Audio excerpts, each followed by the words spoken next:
Kung ikaw ay higit sa 6 anyos at gumigising ng walang paninigas ng ari, hindi lang iyan basta numero sa iyong kalendaryo, isa itong mahalagang babala. Sinusubukan ng iyong katawan na magpadala sa iyo ng isang napakahalagang mensahe. Ang pagbalewala rito ay hindi lang nakababawas sa inyong paglalambingan ng iyong kapareha. Maaari rin nitong sirain ang iyong kumpiyansa, ubusin ang iyong lakas at maging isang pahiwatig ng mga posibleng problema sa puso. Alam ninyo, ang erectile dysfunction o kawalan ng paninigas ng ari ay hindi lamang isang problema sa kwarto. Madalas ito ang unang senyales ng humihinang daloy ng dugo, ng hihinang mga kalamnan sa balakang pelvic muscles at iba pang tahimik na pagbabago na maaaring makaapekto sa iyong buong kalusugan. Pero narito ang isang katotohanang puno ng pag-asa na madalas nakakaligtaan. Ito ay maaaring maibalik sa dati. Ako si Dr. Jose Reyes, isang doktor na dalubhasa sa pag-aalaga ng mga nakatatanda. Sa loob ng mahigit 30 taon, nagkaroon ako ng pribilehiyong tulungan ang mga kalalakihan na maibalik ang kanilang kakayahan, sigla at pakiramdam ng lakas na akala nila'y tuluyan nang nawala. Nakasaksi ako ng mga lalaking nasa edad tanto 70 at kahit upint na muling nagkaroon ng malakas at natural na paninigas ng ari ng dining nang hindi labis na umaasa sa mga tableta gamit ang simple at napatunayang mga pamamaraan na nakabase sa agham at iniakma para sa katawan ng lalaki habang ito'y nagkakaedad. Ang tunay na issue ay karamihan sa mga kalalakihan ay sinasabihang mag-focus sa testosterone o gamot habang ang mga pinakaugat na sanhi ay madalas napapabayaan.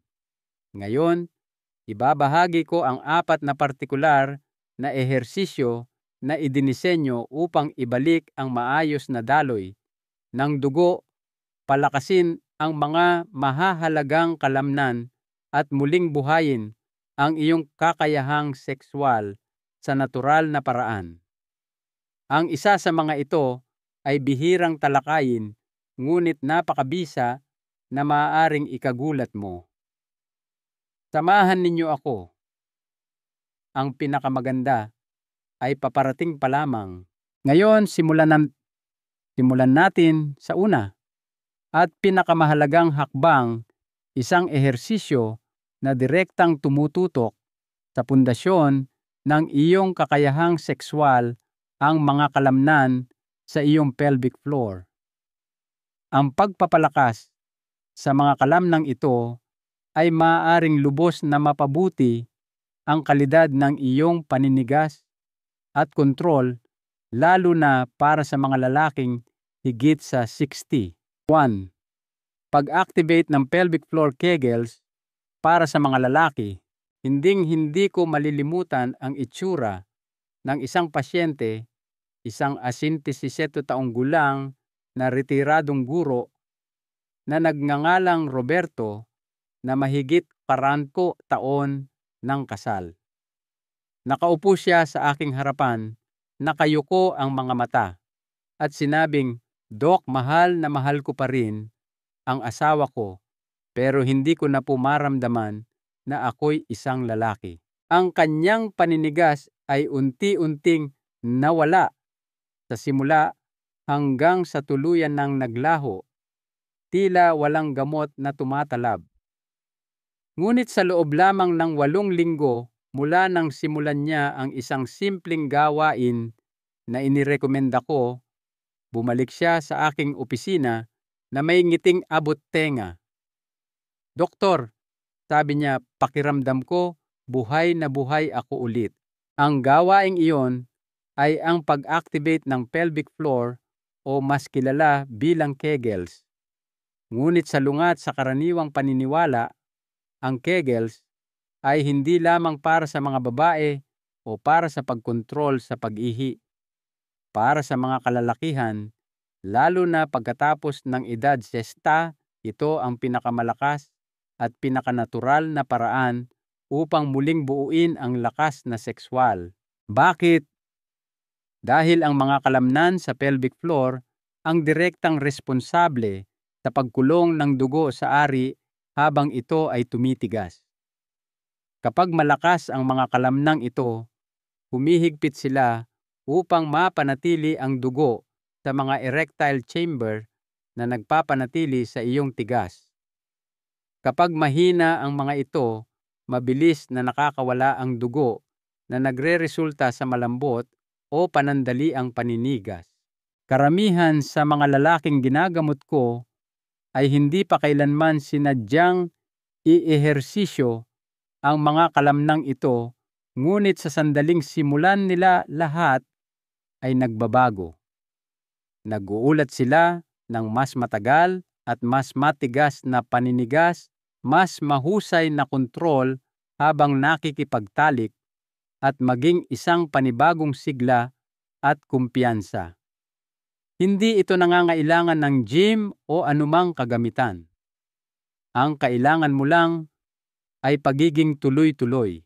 Narito kung paano ito gagawin ng eksakto. Una, humanap ng isang tahimik na lugar kung saan hindi ka maaabala.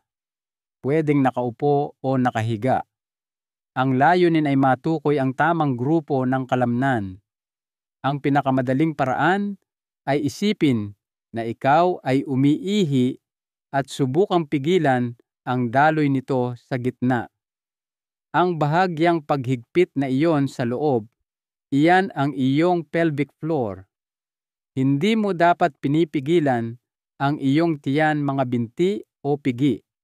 Tanging ang kalamnan lamang sa loob. Kung ilalagay mo ang isang kamay sa iyong tiyan at naramdaman mong gumagalaw ito, maling mga kalamnan ang iyong ginagamit. Dapat itong banayad, ngunit kontrolado. Ngayong nahanap mo na ang kalamnan, higpitan ito. Panatilihin ang paghigpit na iyon sa loob ng 5 segundo. Damhin talaga ang malalim na pag-activate sa loob. Pagkatapos mag-relax at magpahinga ng 5 segundo. Iyan ay isang pag-uulit. Magsimula sa isang set ng 10 pag-uulit. Aabutin ito ng mas mababa sa 2 minuto. Subukang gawin ang routine na ito 3 beses sa isang araw, 1 beses sa umaga, 1 ulit sa hapon, at 1 pa bago matulog. Pagkatapos ng mga 2 linggo, maaari mong dagdagan ang oras ng pagpigil sa 7 segundo at pagkatapos ay 10. Unti-unti lalakas ang iyong kalamnan tulad ng anumang kalamnan na iyong sinasanay. Pagkatapos ng 4 hanggang 6 na linggo, maraming kalalakihan ang nagsisimulang makapansin ng mas matitigas na paninigas, mas matagal na performance, at sa ilang kaso, mas malalakas na orgasmo. Ito ay isang simpleng gawi, ngunit ang epekto nito sa iyong kalusugang sekswal ay maaaring napakalaki. Kapag ginagawa ng regular, ito ay nagbibigay kapangyarihan. Hindi ka lang umaasa na gagana ang iyong katawan. Direktang kinokontrol mo ito. Iyan ay isang bagay na hindi maibibigay ng anumang tableta. Ngayon, kung ang unang ehersisyong ito ay napakabisa sa pamamagitan ng pag-target sa mga kalamnan sa kaibuturan ng iyong katawan, isipin kung ano ang mangyayari kapag pinasigla natin ang mismong sistema ng daloy ng dugo na nagpapakain sa mga paninigas na iyon. Sa susunod na paraan, ipakikilala ko ang isang gawain na napakasimple ngunit napakahalaga para sa paglikha ng tamang panloob na kapaligiran para sa isang malakas at natural na paninigas. Continue 2. Paghinga gamit ang diaphragm at pagpapakilos ng pelvic floor.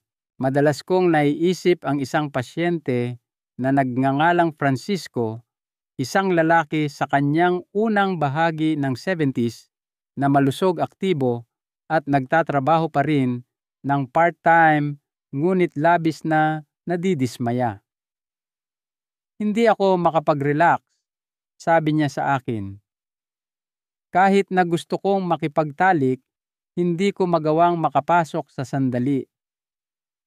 Ang isip ko ay ligalig at ang katawan ko ay ayaw tumugon. Ang kanyang inilalarawan ay hindi lamang mental, ito ay pisikal. Ang talamak na tensyon, mababaw na paghinga, at bahagyang pagkabalisa ay pumipigil sa mismong sistema na responsable para sa paninigas ang kanyang parasympathetic nervous system na madalas tawaging rest and digest system. Ang pinakanakatulong sa kanya ay hindi gamot. Ito ay isang ehersisyo sa paghinga.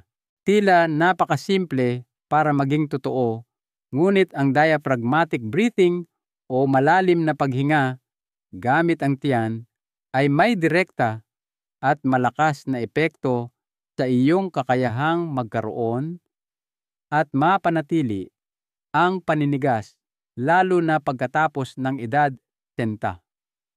Habang tayo ay nagkakaedad, ang ating mga katawan ay madalas na gumagana sa isang estado ng bahagyang stress.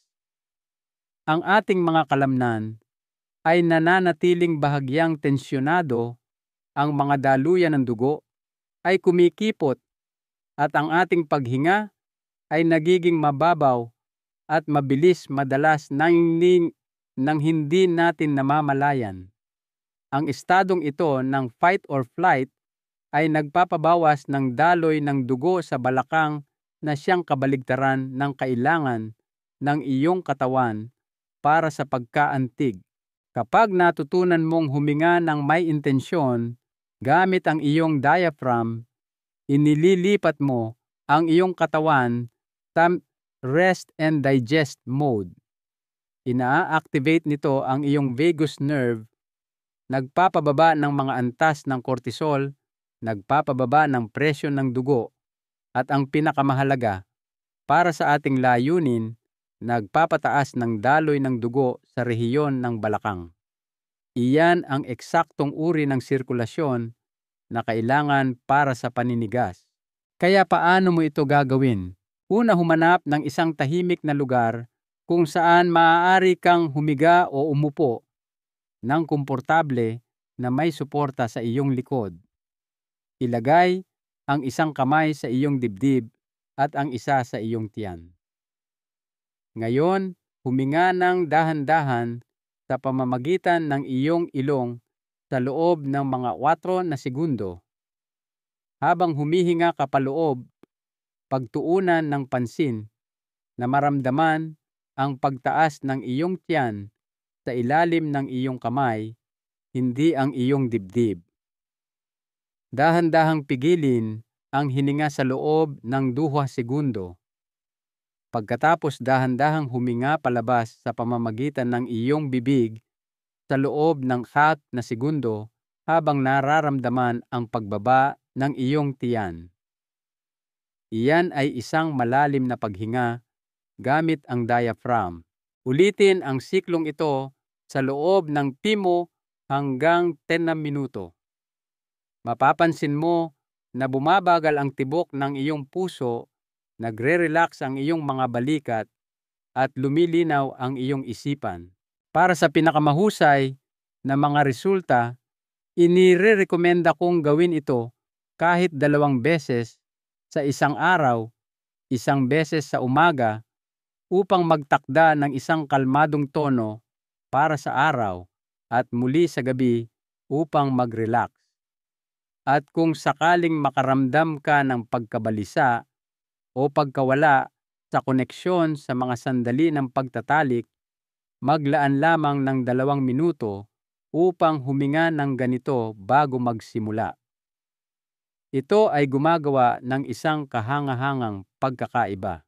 Sa paglipas ng panahon, ang simpleng paraan ng paghinga na ito ay tumutulong na i-regulate ang natural na ritmo ng iyong katawan. Mas maraming oxygen ang nakakarating sa iyong dugo, ang iyong vascular system ay nagiging mas tumutugon, at ang paninigas ay nagiging mas madaling makamit at mapanatili dahil hindi mo na nilalabanan ang iyong katawan. Nakikipagtulungan ka na rito. Nakita ko ang mga lalaking kumbinsido na sila ay masyadong matanda na o malayo na sa paggaling na muling natuklasan ang buo at natural na paninigas matapos gawing bahagi ito ng kanilang pang-araw-araw na gawain. Marahil kasing halaga nito naramdaman nilang muli na sila ay relaxed at konektado kapwa sa kanilang mga partner at sa kanilang sarili. Ngayon, kung sa tingin mo ay makakatulong ang paghinga upang gisingin ang iyong paninigas, hintayin mong makita kung ano ang mangyayari kapag ipinakilala natin ang isang aparato na literal na humihila ng dugo papasok sa ari na sinasanay ang iyong katawan na gumana muli kahit na pagkatapos ng maraming taon ng dysfunction. Ang susunod na pamamaraan ay isang pundasyon ng rehabilitasyon ng erectile at mas madali itong gamitin kaysa sa iyong iniisip. 3. Penile vacuum pump therapy. Muling pagtuturo sa daloy ng dugo. Naaalala ko pa ang unang pagkakataon na ipinakilala ko ang isang vacuum pump sa isang pasyente sa kalagitnaan ng kanyang 60s na nagngangalang Ben. Siya ay nag-aalinlangan, marahil ay medyo nahihiya pa. "Gusto mong gawin ko ang ano sa bagay na ito?" tanong niya habang medyo natatawa.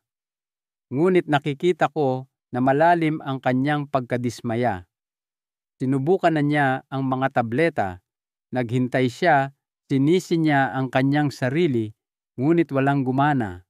2 buwan pagkatapos, ang parehong lalaki ay pumasok sa aking opisina na may kumpiyansang hindi ko pa nakikita dati. "Nagkakaroon na ako ng tunay na paninigas ulit, Doc.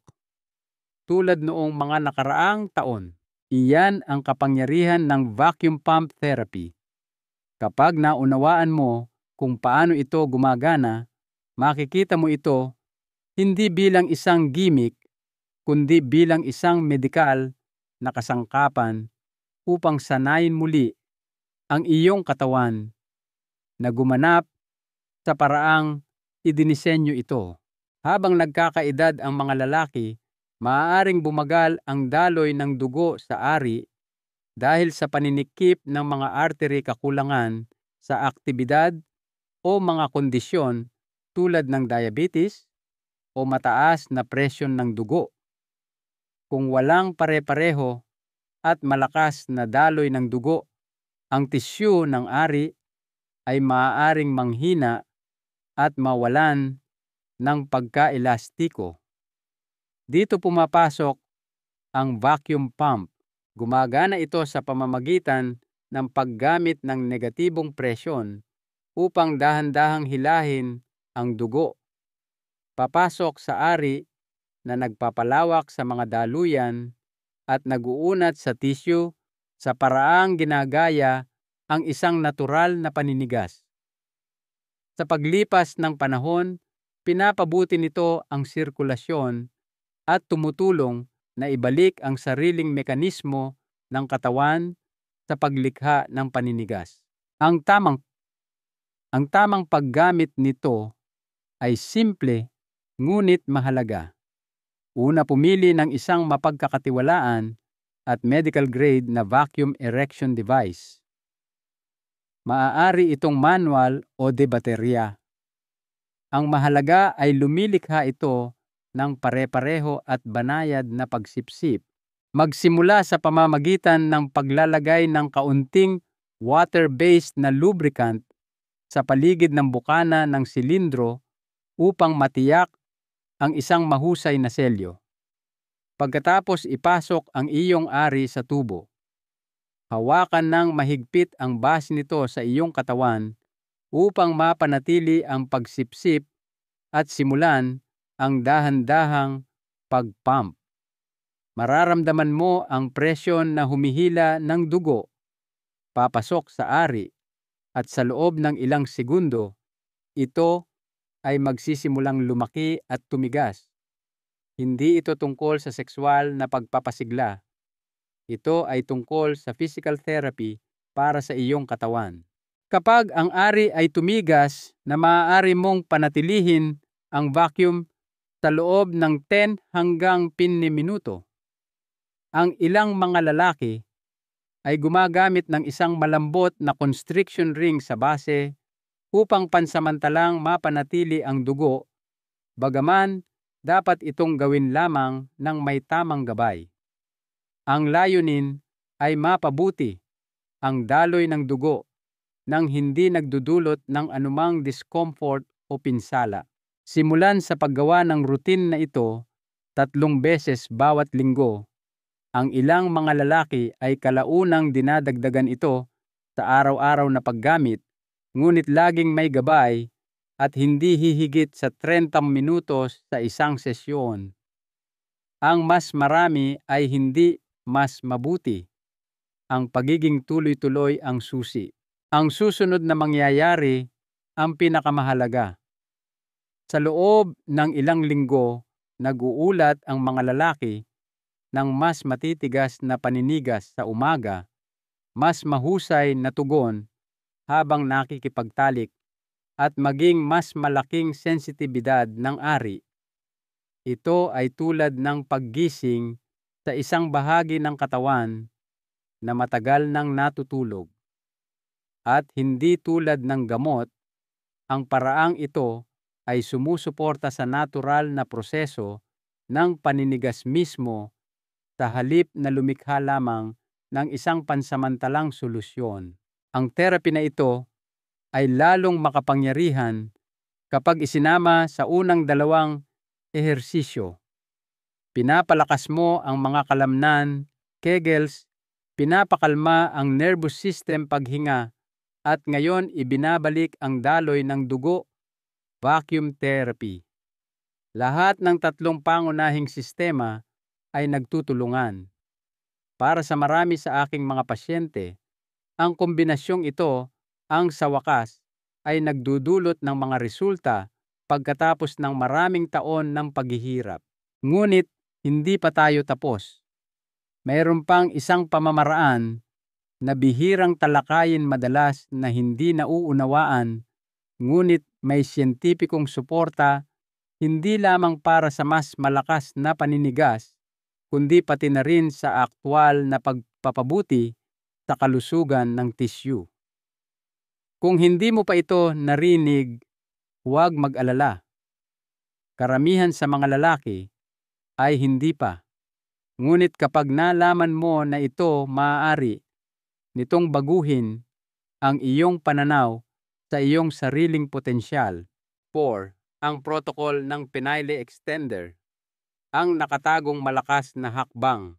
Ilang taon na ang nakalilipas, isang lalaki sa huling bahagi ng kanyang 60s na nagngangalang Tomas ang pumasok sa aking opisina na mukhang talunan. Sinubukan na niya ang lahat, mga tableta pump ehersisyo, ngunit pakiramdam niya ay may kulang pa rin. Sinabi niya sa akin, "Doc, hindi ko lang gusto na gumana ulit. Gusto kong maramdaman na ako ulit ang sarili ko." Doon ko ipinakilala sa kanya ang isang bagay na hindi pa niya naririnig dati, ang penile extender. Sa simula nag-aalangan siya.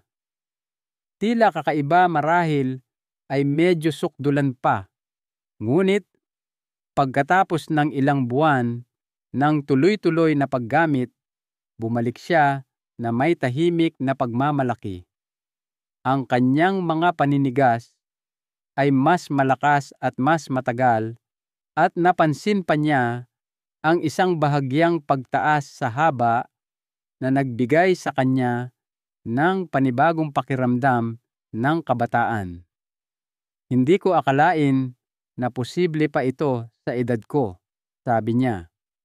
Ngunit posible ito, at posible pa rin para sa sinumang lalaki na handang magpatuloy. Ang mga penile extender ay hindi gaanong kilala, ngunit ginagamit na ito sa klinikal na kasanayan sa loob ng maraming taon upang tulungan ang mga lalaking nagpapagaling mula sa mga operasyon, pinsala at paghina na dulot ng edad. Ang nagpapabisa sa mga ito ay ang prinsipyo ng banayad na traksyon o pag-unat. Kapag inilapat sa paglipas ng panahon, pinasisigla ng traksyon na ito ang pagbabagong buhay ng selula, pinapabuti ang paglago ng mga daluyan ng dugo, isang proseso na tinatawag na angiogenesis, at hinihikayat ang pagkaelastiko ng tissue. Lahat ay kritikal na sangkap ng malusog na kakayahang manigas. Narito kung paano gamitin ito ng tama. Una, pumili ng isang dekalidad na extender device. Iwasan ang mga mura at generic na bersyon na maaaring makita online dahil kadalasan ay hindi maganda ang pagkakagawa at hindi komportable. Ang pinakamahusay na mga aparato ay adjustable, may kasamang padding o suporta para sa kaginhawahan at nagbibigay daan para sa unti-unting pagtaas ng tensyon. Magsimula sa pamamagitan ng maingat na paglalagay ng aparato sa iyong hindi nakatayo na ari. Dapat itong masikip, ngunit hindi masakit. Ang tensyon ay dapat na magaan sa simula, sapat lamang upang lumikha ng isang banayad na pag-unat ng walang anumang discomfort. Isuot ito sa loob ng 30 hanggang 60 minuto bawat araw sa unang linggo. Habang nagiging mas komportable ka, maaari mong unti-unting dagdagan ang oras sa 1 hanggang 2 oras araw-araw. Karamihan sa mga protokol ay inirerekomenda ang pagpapatuloy nito sa loob ng hindi bababa sa 3 hanggang 6 na buwan. Hindi ito isang mabilisang solusyon, ngunit ito ay isang pangmatagalang solusyon. Ang iyong ginagawa ay ang pagkondisyon sa tissue ng iyong ari upang maging mas malusog, mas malakas, at mas tumutugon. Maraming mga lalaki ang naguulat hindi lamang ng mas malakas na paninigas, kundi pati na rin ng mas mataas na kumpiyansa, pinabuting pakiramdam, at sa ilang mga kaso na susukat na pagtaas sa haba. Ang susi ay pagiging tuloy-tuloy at pasensya. Isipin mo ito bilang physical therapy para sa iyong kalusugang sexual.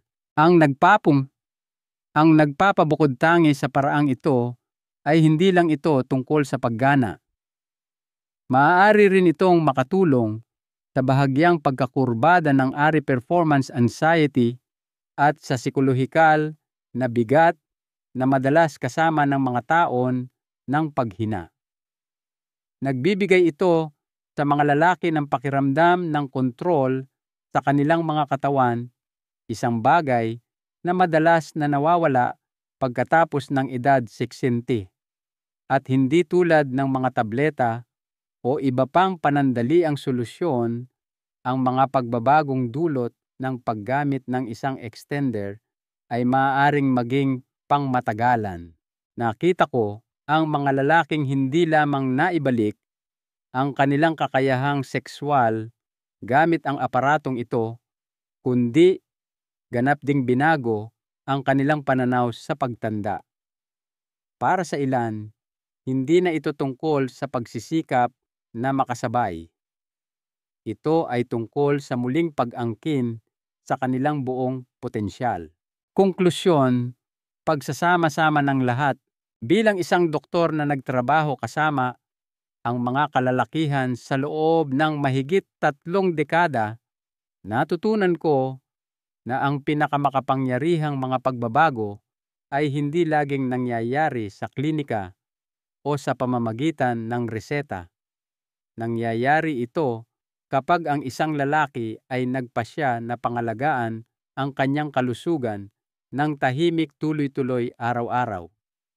Kung kasama pa rin kita hanggang ngayon, naniniwala ako na iyan mismo ang kinalalagyan mo ngayon. Tinalakay natin ang 4 na ehersisyo na kapag regular na isinagawa ay maaaring magbago ng lahat tungkol sa kung paano mo nararanasan ang pagtatalik, koneksyon at kumpiyansa. Pag-activate ng pelvic floor, ito ay tungkol sa pagbuo ng lakas sa pinakaugat ng iyong kakayahan. Paghinga gamit ang diaphragm. Ito ay tungkol sa pag-reset sa natural na sistema ng pagkaantig ng iyong katawan upang pakalmahin ang iyong isip at buksan ang daloy ng dugo. Vacuum pump therapy. Ito ay isang mekanikal na paraan upang muling gisingin ang natutulog na tissue ng ari at mapabuti ang sirkulasyon. Ang penile extender, ito marahil ang pinakahindi napapansing paraan, ngunit isa na nag-aalok ng pangmatagalang benepisyo sa parehong paggana at pisikal na kumpiyansa.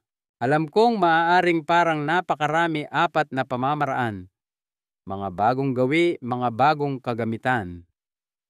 Ngunit ang paulit-ulit kong nakikita ay ang mga lalaking higit sa 60 ay ilan sa mga pinakamatatag, dedikado at determinadong pasyente na aking nakatrabaho. Kapag naunawaan na nila ang bakit, ipinapangako nila ang kanilang sarili sa paano. At doon, nagsisimula ang tunay na pagbabago. Hindi lamang ito mga ehersisyo. Ito ay mga senyales sa iyong katawan na hindi ka patapos, na hindi ka nawawala sa eksena, at na gusto mo pa ring magmahal ng lubos, mamuhay ng malalim, at maging orgulyoso sa lalaking nakikita mo sa salamin. May mga lalaking nagsasabi sa akin na sana ay mas maaga pa nilang nalaman ito. Ang iba naman ay nagsasabi na binigyan sila nito ng pangalawang pagkakataon na hindi nila inakalang magkakaroon sila. At may ilan na nagsabing nailigtas nito ang kanilang pagsasama. Hindi ko maipapangako na ang mga hakbang na ito ay gagana sa isang gabi o lulutasin ang bawat problema, ngunit masasabi ko ito sa inyo, ang mga ito ay ligtas na patunayan at binuo batay sa mga dekada ng klinikal na karanasan. Pinakamahalaga, binibigyan ka nito ng paraan upang sumulong nang hindi lamang umaasa sa gamot o naghihintay na lumala pa ang mga bagay. Karapat-dapat ka sa higit pa sa tahimik na pagkadismaya o pagkabigo. Karapat-dapat ka sa lakas, kalinawan at kalayaan na tamasahin ang kabanatang ito ng iyong buhay ng walang hiya o limitasyon. Kung ipagpapatuloy mo kahit isa lang sa mga pamamaraang ito simula ngayon, nasa landas ka na. Isang aral mula kay Dr. Reyes. Salamat sa pagtitiwala ninyo sa akin na gabayan kayo sa prosesong ito. Narito ang isang huling kaisipan na nais kong iwan sa inyo. Ang pinakamahalagang aral na aking natutunan ay ang kalusugan ay hindi tungkol sa paghahabol sa kabataan. Ito ay tungkol sa pagiging dalubhasa sa edad na kinalalagyan mo. Ang pagkontrol sa iyong katawan ay hindi lamang tungkol sa muling pag-angkin sa pagtatalik. Ito ay tungkol sa muling pag-angkin sa iyong dignidad at sa iyong kagalakan sa buhay. Nasa iyo ang kapangyarihan na gawing pinakamaganda ang mga taon na ito. Gusto kong marinig ang inyong mga saloobin. Pakiusap mag-iwan ng komento sa ibaba upang ibahagi ang iyong karanasan o magtanong. Kung nakatulong sa iyo ang impormasyong ito, mangyaring isaalang-alang ang pag-subscribe para sa mas maraming payo sa kalusugan na angkop para sa iyo at ibahagi ang artikulong ito sa isang kaibigan o miyembro ng pamilya na maaaring makinabang. Hindi mo alam kung kaninong buhay ang maaari mong baguhin.